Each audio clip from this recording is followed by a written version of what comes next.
Price the Lord. Welcome back to Bible quiz Kannada. ಮೊದಲನೇ ಪ್ರಶ್ನೆ, ದೂತನು ಜಕರೀಯನಿಗೆ ಅವನ ಮಗನಿಗೆ ಏನೆಂದು ಹೆಸರಿಡಬೇಕೆಂದು ಸೂಚಿಸಿದನು? ನಿಮ್ಮ ಆಪ್ಷನ್ಸ್: ಎ ದಾವೀದ, ಬಿ ಫಿಲಿಪ್ಪಿ, ಸಿ ಮಾರ್ಕ, ಡಿ ಯೋಹಾನ.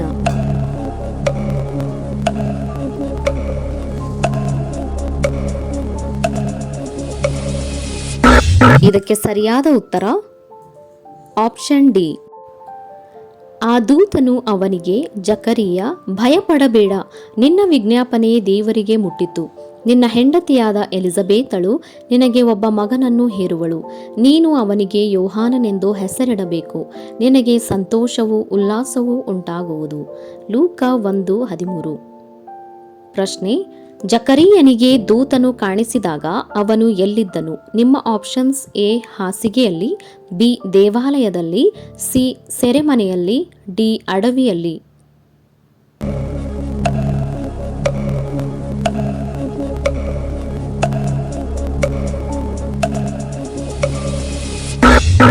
ಸರಿಯಾದ ಉತ್ತರ ಆಪ್ಷನ್ ಬಿ.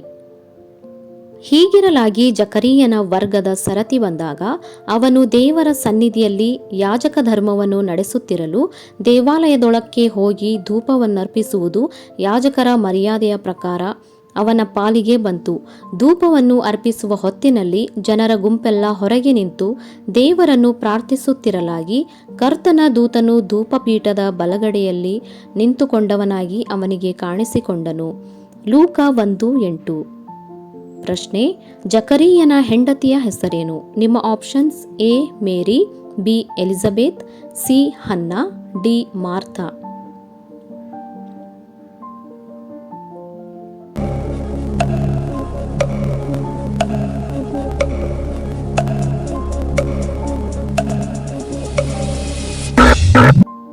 ಉತ್ತರ ಆಪ್ಷನ್ ಬಿ. ಯೂದಾಯದ ಅರಸನಾದ ಹೆರೋದನ ಕಾಲದಲ್ಲಿ ಅಬೀಯನ ವರ್ಗಕ್ಕೆ ಸೇರಿದ ಜಕರೀಯನೆಂಬ ಒಬ್ಬ ಯಾಜಕನಿದ್ದನು. ಅವನ ಹೆಂಡತಿಯು ಆರೋನನ ವಂಶದವಳು. ಆಕೆಯ ಹೆಸರು ಎಲಿಜಬೇತ್. ಪ್ರಶ್ನೆ, ಯಾವ ಪಟ್ಟಣದಲ್ಲಿ ಮರಿಯಳ ಬಳಿಗೆ ಗೇಬ್ರಿಯೇಲನು ಕಳುಹಿಸಲ್ಪಟ್ಟನು? ನಿಮ್ಮ ಆಪ್ಷನ್ಸ್: ಎ ಯೆರೂಸಲೇಮು, ಬಿ ಬೇಥಾನ್ಯ, ಸಿ ನಜರೇತ್, ಡಿ ಬೇತ್ಲೆಹೇಮ್.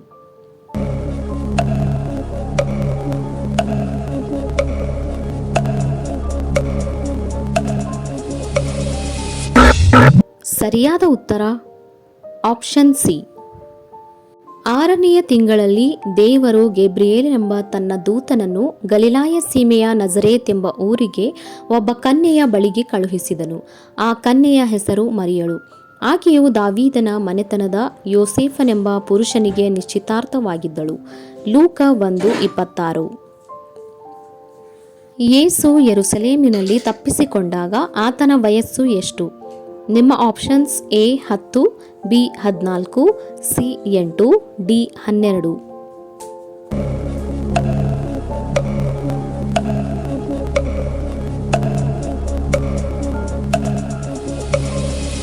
ಇದಕ್ಕೆ ಸರಿಯಾದ ಉತ್ತರ ಆಪ್ಷನ್ ಡಿ. ಹೀಗಿರಲಾಗಿ ಆತನು 12 ವರ್ಷದವನಾದಾಗ ಅವರು ಹಬ್ಬದ ಪದ್ಧತಿಯ ಪ್ರಕಾರ ಅಲ್ಲಿಗೆ ಹೋದರು. ಹಬ್ಬದ ದಿವಸಗಳನ್ನು ತೀರಿಸಿಕೊಂಡು ಹಿಂತಿರುಗಿ ಬರುವಾಗ ಬಾಲಕನಾದ ಯೇಸು ಯೆರೂಸಲೇಮಿನಲ್ಲಿಯೇ ಉಳಿದುಕೊಂಡನು. ಲೂಕ 2:42. ಪ್ರಶ್ನೆ, ಕರ್ತನು ಕಳುಹಿಸಬೇಕಾದ ಕ್ರಿಸ್ತನನ್ನು ನೋಡುವುದಕ್ಕಿಂತ ಮುಂಚೆ ಮರಣಿಸುವುದಿಲ್ಲ ಎಂದು ಯಾರಿಗೆ ಪವಿತ್ರಾತ್ಮನ ಮೂಲಕ ದೈವೋಕ್ತಿ ಉಂಟಾಗಿತ್ತು? ನಿಮ್ಮ ಆಪ್ಷನ್ಸ್: ಎ ಜಕರೀಯ, B Simeon, C Nathan, D ಏಲಿ.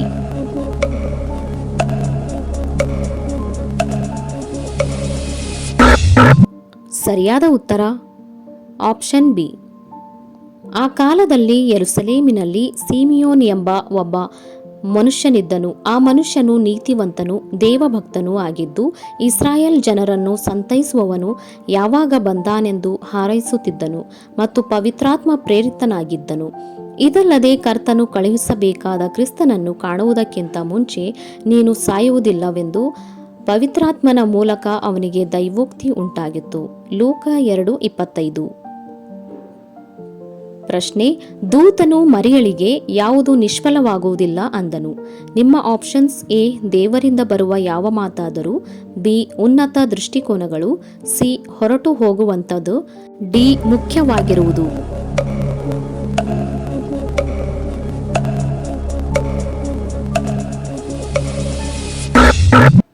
ಉತ್ತರ ಆಪ್ಷನ್ ಎ. ಆಕೆಯ ಗರ್ಭದಲ್ಲಿ ಗಂಡು ಮಗುವದೆ ಬಂಜೆ ಎನಿಸಿಕೊಂಡಿದ್ದ ಆಕೆಗೆ ಇದೇ 6ನೆಯ ತಿಂಗಳು. ದೇವರಿಂದ ಬರುವ ಯಾವ ಮಾತಾದರೂ ನಿಷ್ಫಲವಾಗುವುದಿಲ್ಲ ಅಂದನು. ಲೂಕ 1:36. ಪ್ರಶ್ನೆ: ಜಕರೀಯನು ಇದನ್ನು ನಂಬದೇ ಹೋದದರಿಂದ ಮಗು ಹುಟ್ಟುವವರೆಗೂ ಅವನು ಡ್ಯಾಶ್ ಇದ್ದನು. ನಿಮ್ಮ ಆಪ್ಷನ್ಸ್: ಎ ನೋಡಲಾರದೆ, ಬಿ ನಡೆಯಲಾರದೆ, ಸಿ ಮಾತನಾಡಲಾರದೆ, ಡಿ ಕೇಳಲಾರದೆ.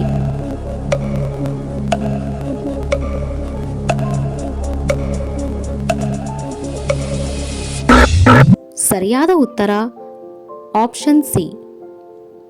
ಜಕರೀಯನು ಆ ದೂತನಿಗೆ, ಇದನ್ನು ನಾನು ಯಾತರಿಂದ ತಿಳುಕೊಳ್ಳಲಿ? ನಾನು ಮುದುಕನು, ನನ್ನ ಹೆಂಡತಿಯು ದಿನ ಹೋದವಳು ಎಂದು ಹೇಳಿದ್ದಕ್ಕೆ ಆ ದೂತನು, ನಾನು ದೇವರ ಸನ್ನಿಧಿಯಲ್ಲಿ ನಿಲ್ಲುವ ಗೇಬ್ರಿಯೇಲನು ನಿನ್ನ ಕೂಡ ಮಾತಾಡಿ ಶುಭವರ್ತಮಾನವನ್ನು ನಿನಗೆ ತಿಳಿಸುವುದಕ್ಕಾಗಿ ನಾನು ಕಳುಹಿಸಲ್ಪಟ್ಟಿದ್ದೇನೆ. ಈ ನನ್ನ ಮಾತು ತಕ್ಕ ಸಮಯದಲ್ಲಿ ನೆರವೇರುವುದು, ಆದರೆ ನೀನು ಅದನ್ನು ನಂಬದೇ ಹೋದುದರಿಂದ ಅದೆಲ್ಲ ಸಂಭವಿಸುವ ದಿನದವರೆಗೂ ಮಾತನಾಡಲಾರದೆ ಮೂಕನಾಗಿರುವಿ ಎಂದು ಅವನಿಗೆ ಉತ್ತರ ಕೊಟ್ಟನು. ಲೂಕ 1:18. ಮುಂದಿನ ಪ್ರಶ್ನೆ: ಯೇಸು ಅಲ್ಲಿನ ಕೆಲಸಗಾರರಿಗೆ ಬಾನೆಗಳಲ್ಲಿ ಏನನ್ನು ತುಂಬಿಸಲು ಹೇಳಿದನು? ನಿಮ್ಮ ಆಪ್ಷನ್ಸ್: ಎ ನೀರು, ಬಿ ದ್ರಾಕ್ಷಿ, ಸಿ ಎಣ್ಣೆ, ಡಿ ವಿನೆಗರ್.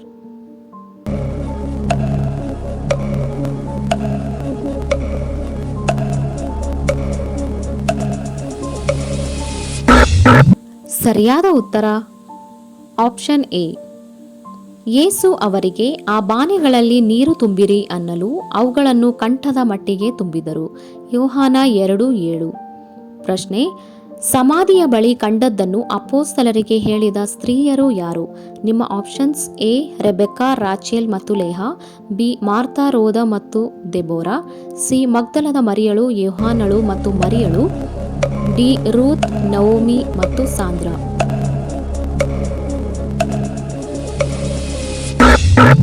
ಸರಿಯಾದ ಉತ್ತರ ಆಪ್ಷನ್ ಸಿ. ಸಮಾಧಿಯ ಬಳಿಯಿಂದ ತಿರುಗಿ ಹೋಗಿ ಆ ಸಂಗತಿಗಳನ್ನೆಲ್ಲ 11 ಮಂದಿ ಶಿಷ್ಯರಿಗೂ ಉಳಿದವರೆಲ್ಲರಿಗೂ ತಿಳಿಸಿದರು. ಆ ಸ್ತ್ರೀಯರು ಯಾರೆಂದರೆ ಮಗ್ದಲದ ಮರಿಯಳು, ಯೋಹಾನಳು, ಯಾಕೋಬನ ತಾಯಿಯಾದ ಮರಿಯಳು ಇವರೇ. ಲೂಕ 24:8. ಪ್ರಶ್ನೆ: ಈ ದೇವಾಲಯವನ್ನು ಕಟ್ಟಲು ಡ್ಯಾಶ್ ಬೇಕಾಯಿತು ಎಂದು ಯಹೂದ್ಯರು ಹೇಳಿದರು. ನಿಮ್ಮ ಆಪ್ಷನ್ಸ್: ಎ 10 ವರ್ಷ, ಬಿ 50 ವರ್ಷ, ಸಿ 46 ವರ್ಷ, ಡಿ 110 ವರ್ಷ.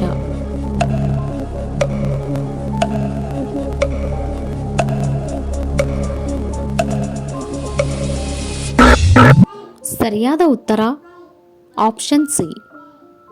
ಅದಕ್ಕೆ ಯಹೂದ್ಯರು, ದೇವಾಲಯವನ್ನು ಕಟ್ಟುವುದಕ್ಕೆ 46 ವರ್ಷ ಹಿಡಿಯಿತು, ನೀನು 3 ದಿನದಲ್ಲಿ ಅದನ್ನು ಎಬ್ಬಿಸುವಿಯೋ ಅಂದರು. ಯೋಹಾನ 2:20. ಆ ಸೇವಕನು ತನಗೆ 100 ಹಣ ಬಾಕಿ ಕೊಡಬೇಕಾದ ಜೊತೆ ಸೇವಕನ ಸಂಗಡ ಹೇಗೆ ನಡೆದುಕೊಂಡನು? ನಿಮ್ಮ ಆಪ್ಷನ್ಸ್: ಎ ಅವನ ಸಾಲವನ್ನು ಮನ್ನಿಸಿದ, ಬಿ ಅವನನ್ನು ಸೆರೆಮನೆಗೆ ಹಾಕಿಸಿದನು, ಸಿ ಅವನಿಗೆ ಕೆಲಸ ಕೊಡಿಸಿದನು, ಡಿ ಅವನಿಗೆ 100 ಹಣ ಕೊಟ್ಟನು. ಇದಕ್ಕೆ ಸರಿಯಾದ ಉತ್ತರ ಆಪ್ಷನ್ ಬಿ. ಆಗ ಅವನ ಜೊತೆ ಸೇವಕನು ಅವನ ಕಾಲಿಗೆ ಬಿದ್ದು, ಸ್ವಲ್ಪ ತಾಳಿಕೋ, ತೀರಿಸುತ್ತೇನೆ ಎಂದು ಬೇಡಿಕೊಂಡನು. ಆದರೆ ಅವನು ಒಪ್ಪದೆ ಹೊರಟು ಹೋಗಿ ಸಾಲ ತೀರಿಸುವ ತನಕ ಅವನನ್ನು ಸೆರೆಮನೆಯಲ್ಲಿ ಹಾಕಿಸಿದನು. ಮತ್ತಾಯ 18:29. ಯಾರು ಯೆಹೋವನ ಹೆಸರಿನಲ್ಲಿ 42 ಹುಡುಗರನ್ನು ಶಪಿಸಿದ್ದರಿಂದ ಕರಡಿಗಳು ಅವರನ್ನು ಹರಿದು ಬಿಟ್ಟವು? ನಿಮ್ಮ ಆಪ್ಷನ್ಸ್: ಎ ಮೋಶೆ, ಬಿ ಎಲಿಯಾ, ಸಿ ಎಲೀಷನು, ಡಿ ಯೆಹೆಜ್ಕೇಲ್.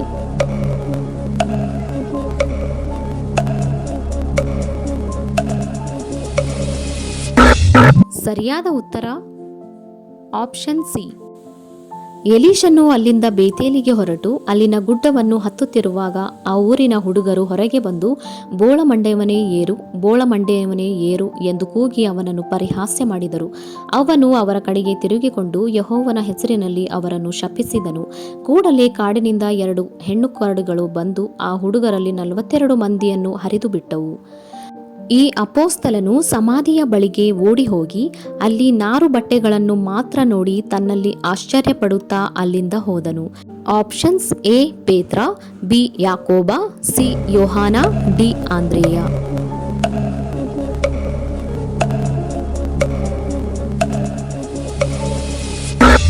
ಸರಿಯಾದ ಉತ್ತರ ಆಪ್ಷನ್ ಎ.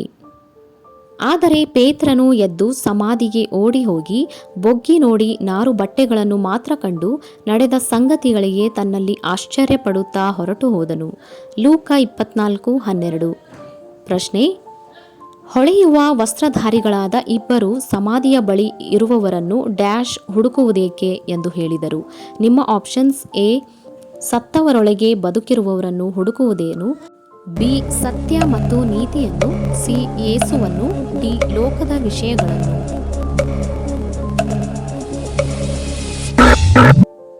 ಸರಿಯಾದ ಉತ್ತರ ಆಪ್ಷನ್ ಎ. ಆ ಸ್ತ್ರೀಯರು ಭಯ ಹಿಡಿದವರಾಗಿ ತಮ್ಮ ಮುಖಗಳನ್ನು ನೆಲದ ಕಡೆಗೆ ಬೊಗ್ಗಿಸಿಕೊಂಡಿರುವಾಗ ಆ ಪುರುಷರು ಅವರಿಗೆ, ಸತ್ತವರೊಳಗೆ ಬದುಕಿರುವವರನ್ನು ಹುಡುಕುವುದೇನು, ಆತನು ಇಲ್ಲಿ ಇಲ್ಲ ಎಂದಿದ್ದಾನೆ. ಲೂಕ 24:5. ಈ ವಿಡಿಯೋ ನೋಡಿದ್ದಕ್ಕಾಗಿ ಧನ್ಯವಾದಗಳು. ಇಂತಹ ಹೆಚ್ಚಿನ ವಿಡಿಯೋಸ್ಗಳಿಗಾಗಿ ದಯವಿಟ್ಟು ನಮ್ಮ ಚಾನಲನ್ನು ಲೈಕ್ ಮಾಡಿ, ಶೇರ್ ಮಾಡಿ ಹಾಗೂ ತಪ್ಪದೇ ಸಬ್ಸ್ಕ್ರೈಬ್ ಮಾಡಿ. ಪಕ್ಕದಲ್ಲಿರುವ ಬೆಲ್ ಬಟನ್ ಕ್ಲಿಕ್ ಮಾಡಿ ಆಲ್ ಅಂತ ಸೆಲೆಕ್ಟ್ ಮಾಡಿ.